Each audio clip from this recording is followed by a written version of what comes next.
창세기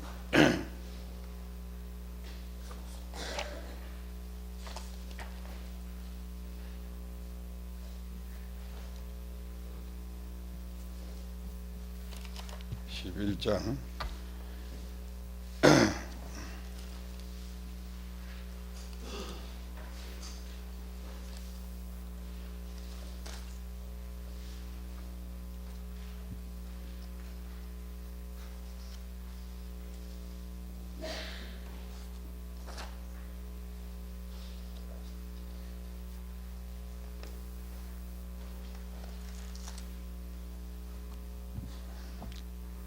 11장 10절로 31절까지.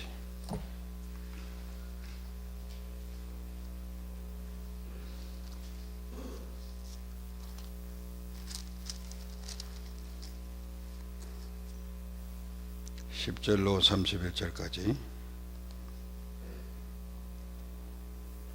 셈의 후에는 이러하니라. 셈은 100세 곧 홍수 후 2년에 아르박사스를 낳았고,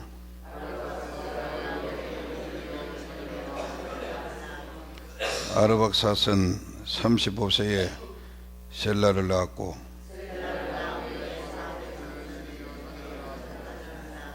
셀라는 30세에 에벨을 낳았고,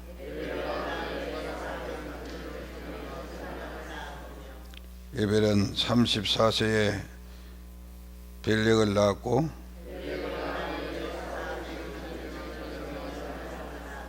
벨렉은 30세에 느우를 낳았고, 느우는 32세에 스룩을 낳았고, 스룩은 30세에 나홀을 낳았고, 나홀은 29세에 데라를 낳았고, 데라는 70세에 아브라함과 나홀과 하란을 낳았더라.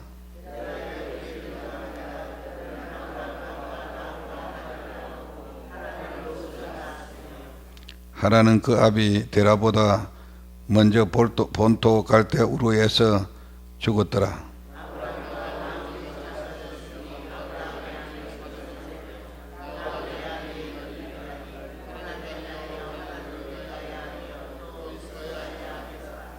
사례는 잉태하지 못함으로 자식이 없었더라.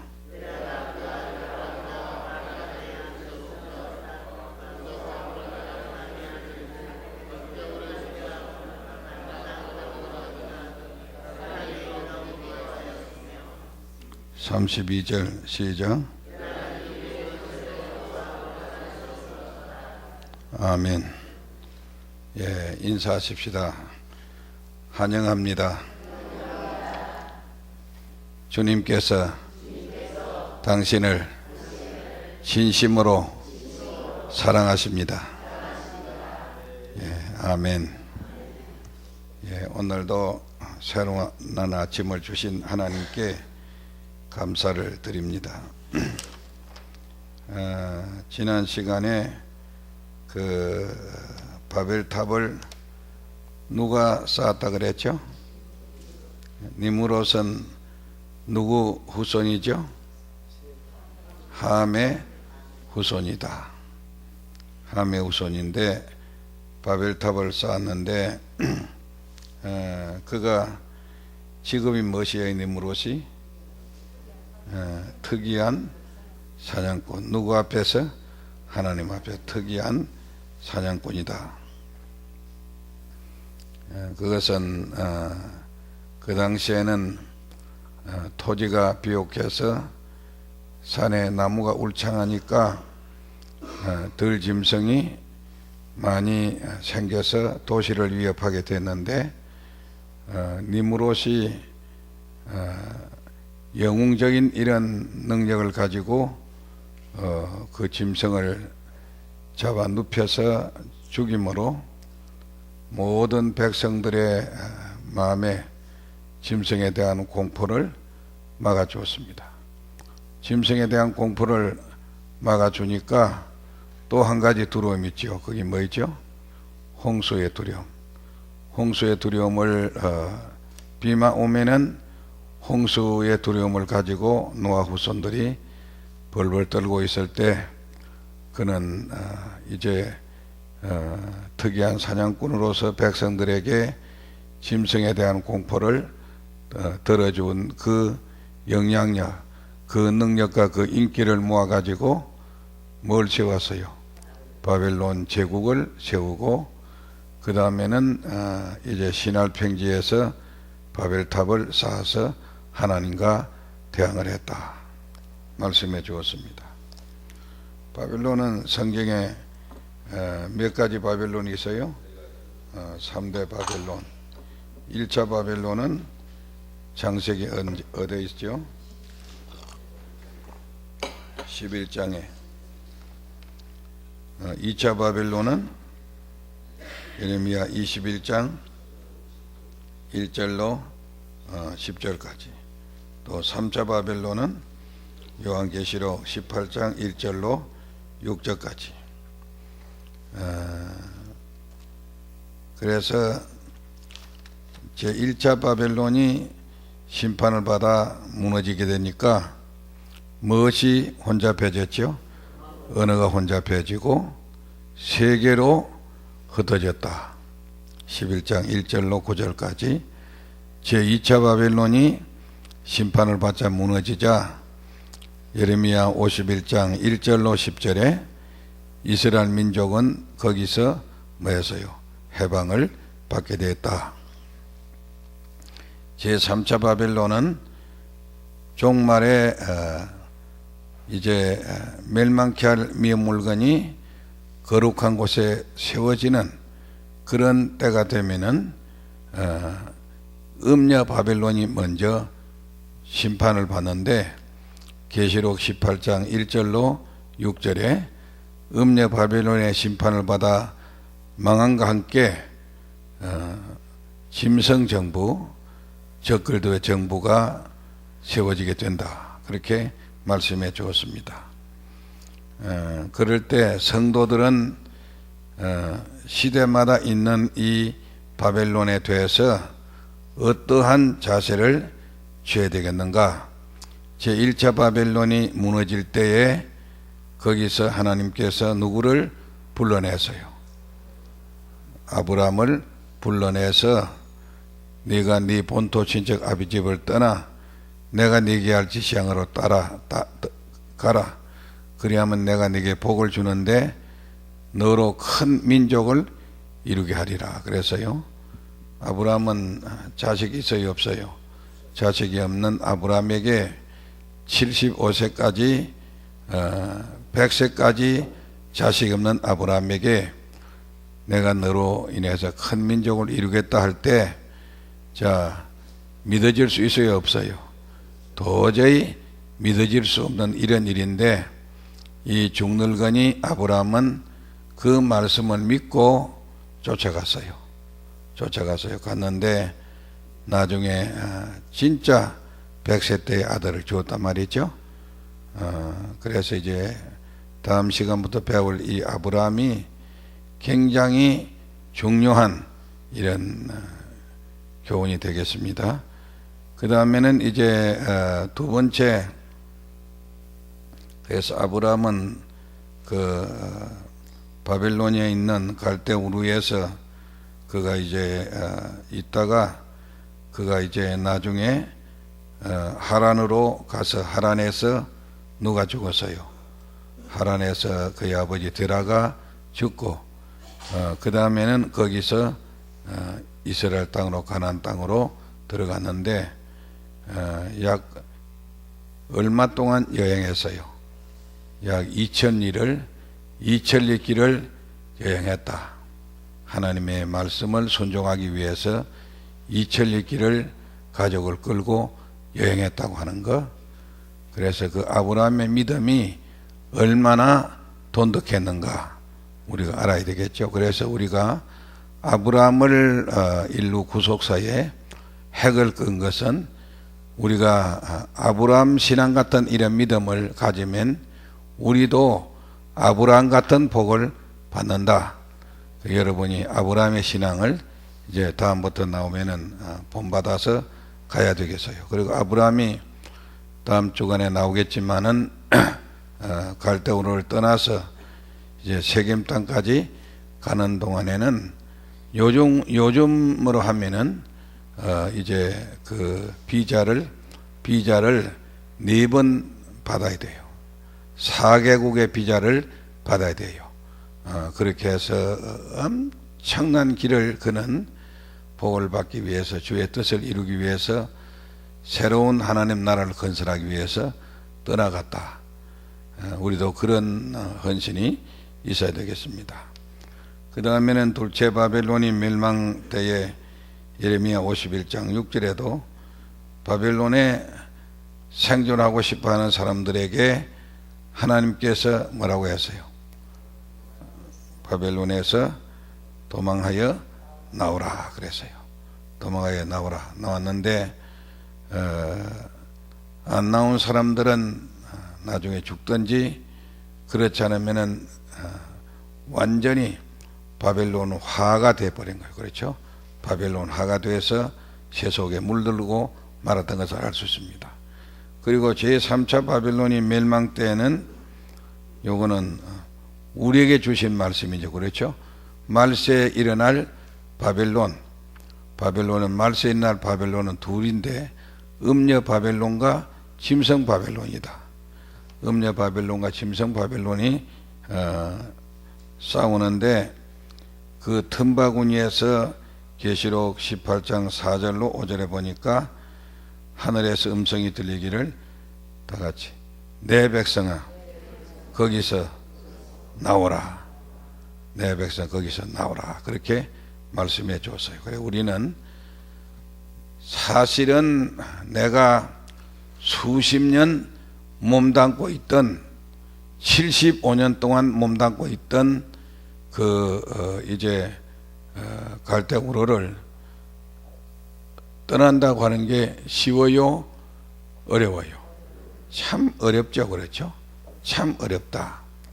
그러나 하나님께서는 거기서는 절대로 네가 하나님 나라를 건설할 수가 없다. 그 우상 도시에서는 하나님 나라를 건설할 수 없으니까 내가 지시할 새 땅으로 가거라. 나왔습니다.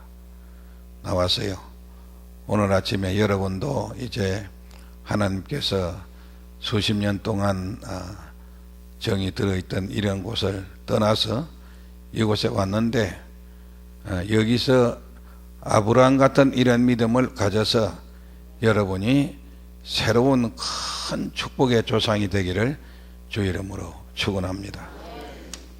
오늘 아침에는 11장 10절로 31절에 있는 말씀 통해서 셈의 후예, 셈의 후손들에 대한 말씀을 공부하겠습니다. 자, 셈은 누구의 장남이죠? 노아의 세 아들 가운데 이제 장남이죠. 장남인데 하나님께서 셈의 아름다운 마음, 부모의 약점을 보고도 숨기고 덮어주는 그 마음을 보고서 그를 하나님께서 축복을 주었는데, 오늘 아침에 이 말씀을 보면은 적어도 6가지 은혜를 주었어요. 몇 가지 은혜를 주었어요? 6가지 은혜를 주었는데, 첫째가 하나님에 대한 올바른 지식의 보존입니다. 12장 1절로 8절에 보면은 자, 셈의 후손에서 누가 나왔어요?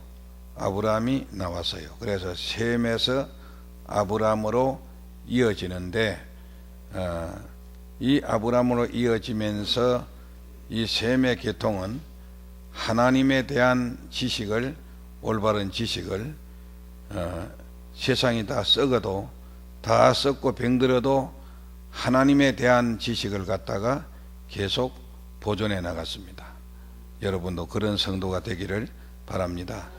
남이 썩으니까 뭐 나온 채 통빼냐, 나온 채 뭘 그렇게 뭐 바로 살 필요가 있겠느냐, 그게 아니고 주변이 다 썩어도 그런 하나님에 대한 지식을 계속 이어왔습니다. 이게 셈의 후손의 첫째 일이죠. 그 다음에 두 번째로는 이 셈의 후손들은 메시아 지향적인 계보입니다. 누구 지향적이라고요? 메시아 지향적인 계보인 것입니다. 사도행전 13장 22절로 23절에 보면은 이 계보는 이제 이세 아들 다윗을 만나니 내 마음에 합한 사람이라 내 뜻을 다 이루게 하리라 하시더니 하나님이 뭐래서 약속하신 대로 이 사람의 씨에서 이제 인류를 위해서 이스라엘을 위해서 구주가 나섰으니 곧 예수라 그래서요. 그래서 셈족은 아브라함을 통해서나 그의 후손을 볼 때나 모두 다 메시아 지향적이다. 그래서 메시아를 계속적으로 강조하고 있습니다. 자, 갈라디아서 3장 16절에 가서 다시 읽어보겠습니다. 갈라디아서 3장 16절에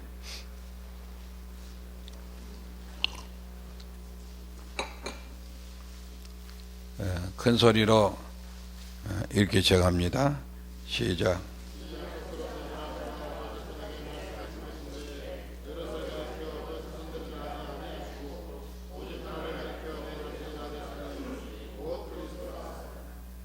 예.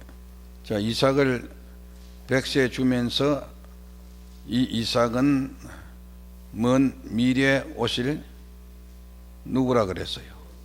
예수 그리스도시다. 그렇게 말씀했습니다. 그래서 구약의 모든 성경은 셈족으로부터 인류의 메시아, 인류의 구주가 온다. 인류의 구주가 온다고 하는 이 예수 지향적이다. 메시아 지향적이다. 그렇게 말씀했습니다. 그래서 요한복음 4장 보면은 사마리아 창녀 같은 이런 여자도 누구를 기다렸어요? 메시아를 기다렸죠. 그렇죠? 요한복음 1장에 봐도 예수님의 12제자 가운데 여러 명이 나오는데 그들도 전부 다 누구를 기다렸어요? 메시아를 기다렸다 하는 것을 알 수 있습니다. 어린 아기부터 어른까지, 죄인부터 의인까지 다 유대민족들은 누구를 기다렸어요? 메시아를 기다렸는데 이것이 바로 셈족이 메시아 지향적이다. 우리도 우리의 신앙의 지향은 어디로 향해야 되겠죠? 재림하시는 예수님, 다시 오실 예수님께로 우리가 마음을 향해야 되겠다. 그 다음에 세 번째 특징은 사람의 수명을 단계적으로 단축해 갔습니다. 이건 별 우리에게 반갑지 않는 이런 일이죠. 일인데, 자, 왜 그러냐? 이유가 있습니다. 성경 보면은 이유가 있는데, 잠언 10장 27절 가서 읽어보겠습니다.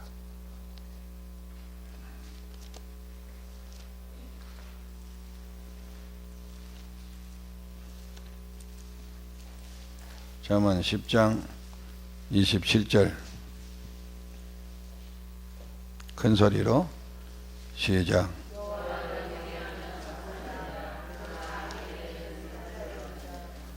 거기 보니까 악인의 연세는 뭐 한다 그랬어요?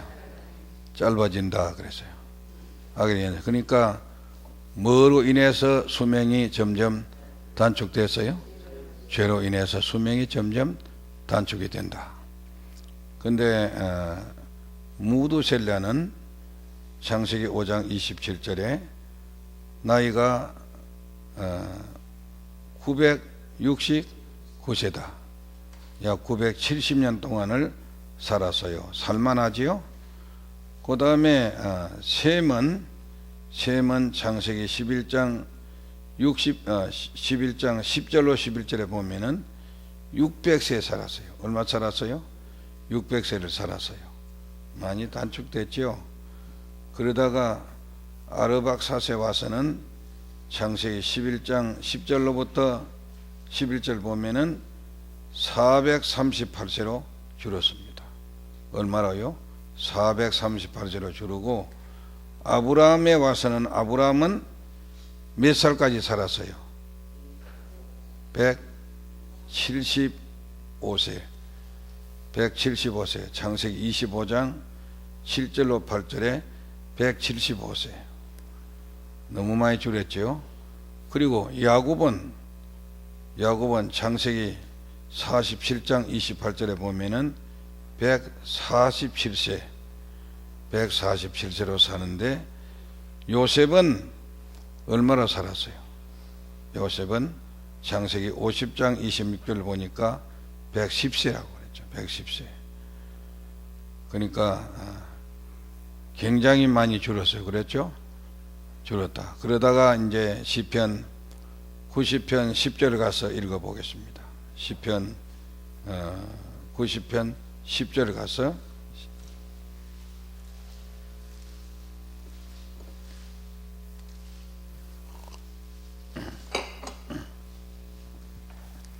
시편 70편 90편 10절 시작.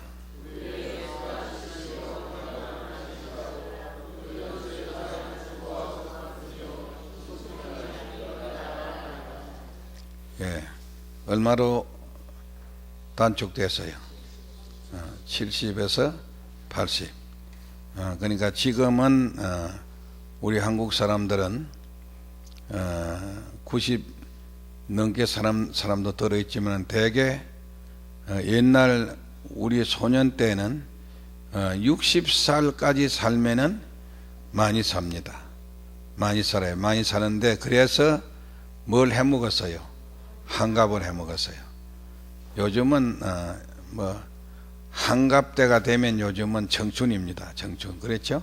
청춘이기 때문에 많이, 그때 비해서는 보릿고개 시절에는 너무 먹지 못해 가지고 수명이 너무너무 단축되는데, 요즘은 일본이나 한국은 시간마다 먹는 광고, 어떻게 건강식이다, 어떻게 먹어야 이제 몸이 건강해진다.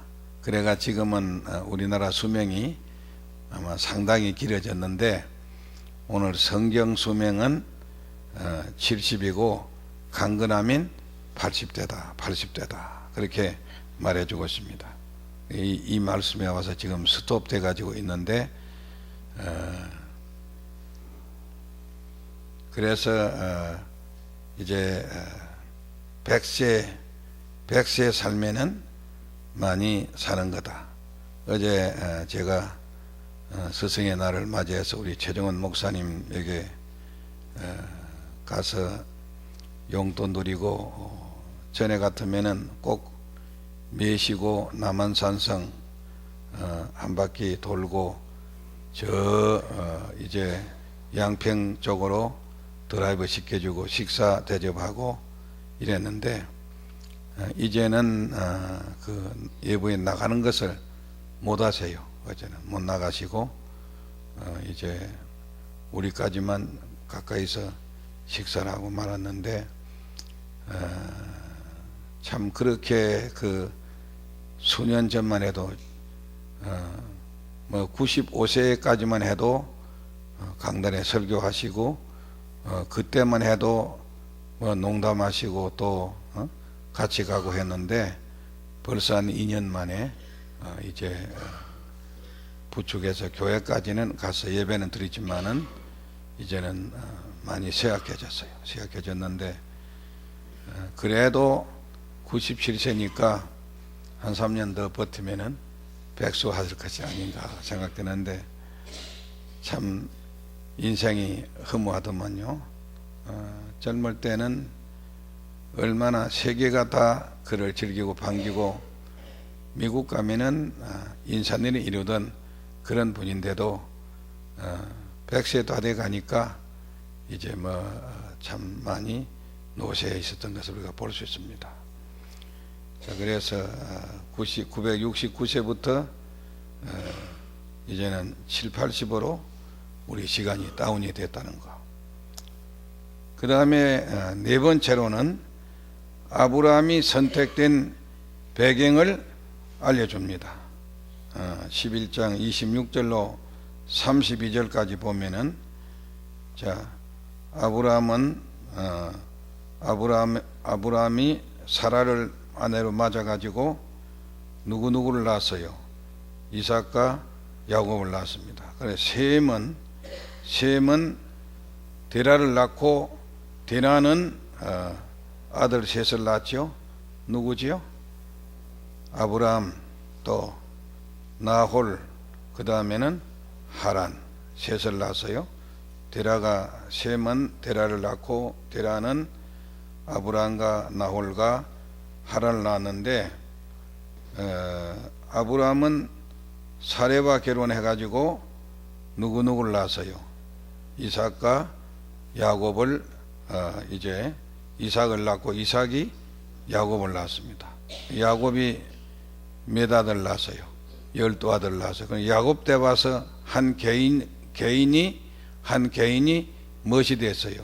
한 족장이 되고 나라가 돼서 요셉 때 가서는 이제는 큰 민족을 이루는 이런 단계가 이루어졌어요. 그리고 나홀은 부두엘을 얻어가지고 거기서 이제 다 같이 라반을 낳았죠. 라반은 누구의 외삼촌이에요? 야곱의 외삼촌인데, 라반은 리아와 라헬을 낳았습니다. 리아와 라헬을 낳고, 이 리아와 라헬은 미래에 누구의 처가 됐죠? 야곱의 아내가 됐어요. 그리고 딸 하나 낳았는데 부두엘이 누굴 낳았어요? 리브가를 낳았죠. 리브가는 누구의 아내가 됐어요? 이삭의 아내가 됐죠. 이삭의 아내가 됐습니다. 그리고 하란은 누굴 낳았어요? 롯과 밀가와 사라를 낳았죠. 그렇죠? 롯과 밀가와 사라를 낳았는데, 롯은 먼 훗날에 모압과 암몬의 조상이 되고 아내 죽고, 그 다음에 밀가는 나홀의 처가 되었습니다. 알겠죠? 나홀의 처가 또 됐고, 그 다음에는 사라는 누구의 아내가 됐어요? 아브라함의 아내가 되었다. 이렇게 전부 다 이제 시족 결혼을 한 것을 볼 수 있습니다. 그래서 계대가 그렇게 이어지게 됐다고 하는 것을 알 수 있고, 그 다음에는 다섯 번째로는 하나님 뜻 안에서 족보의 생략이 가능함을 보여주었습니다. 족보를 다 기록하지 않고 중간에 말 수도 있다, 생략할 수도 있다. 창세기 11장 12절 보면은 아르박삿이 셀라를 낳고 그랬는데, 누가복음 3장 16절 가서 한번 읽어보겠습니다. 누가복음 3장 16절.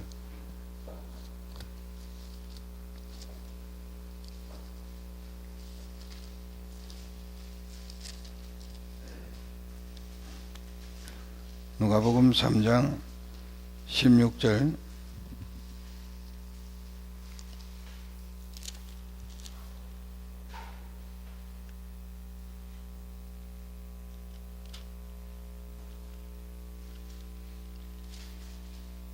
누가복음 3장 36절 시작.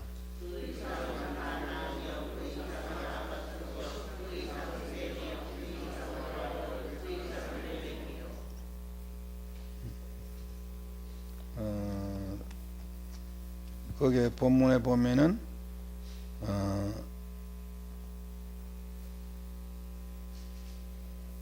그 이상은 누구요? 가이난이요, 그랬죠? 가이난. 그러니까 아르박과 앞에 있는 아르박삿과 셀라 사이에 누가 하나 빠졌냐면은, 누가 빠졌어요? 가이난이 빠졌어요. 그랬죠? 가이난이 빠졌다. 그러니까 가인난을 생략했으니까 또 마태복음 1장에 예수님 족보에도 왕도 여럿이 빠지고 여러 사람이 빠졌어요. 그래서 14대를 맞추기 위해서 여러 대를 빠진 것이 있습니다. 그러니까 족보는 다 기록한 게 아니고 그 가운데 빠진 왕도 있고 빠진 사람도 있다고 하는 거 알아야 되고, 그 다음에 마지막 주신 말씀은 셈의 족보가 제일 마지막에 나옵니다. 셈의 족보가 제일 마지막에 나오는데 10장 21절로 32절에 나오는데, 이것은 바로 이제 아브라함이 셈족의 혈통에서 태어나는 것을 알려주기 위한 것입니다. 그러니까 셈족을 아브라함이 누구 계통이라고요? 셈족에서 태어난 것을 우리에게 알려주고, 그 다음에 셈족의 가문에서 인류의 구주이신 누가 그리스도께서 예수님께서 탄생할 것을 우리에게 알려주기 위해서 셈의 족보가 제일 먼저 나와야 될 것인데 제일 마지막에 나와서 아브라함과 맥을 이어줬다. 아브라함과 맥을 이어줘서 셈족 끝에 12장 가서는 누가 나와요? 아브라함이 나온다 해서 그 아브라함의 후손을 통해서 예수님이 이 땅에 오실 것을 말씀해 주고 있다. 그런 의미에서 참으로 이제는 다음 시간은 구원론에, 구속론에 대해서 아브라함부터 이제 요셉까지에 대한 공부가 시작이 될 것입니다. 그래서 여러분이 1장부터 11장까지는 원시 세계, 다시 말하면 창조 세계에 대한 내용을 담아놓고 12장부터 50장까지는 인류의 구원사를, 이제는 아브라함의 계통에서 인류의 구속사를 출발하는 구원의 진리를 선명하게 드러내놓고 있습니다. 우리가 마음을 조아려서 앞으로 이제 아마 창세기만 바로 배워도 성경에 눈이 떠서 여러분이 바른 참된 성도가 될 것입니다.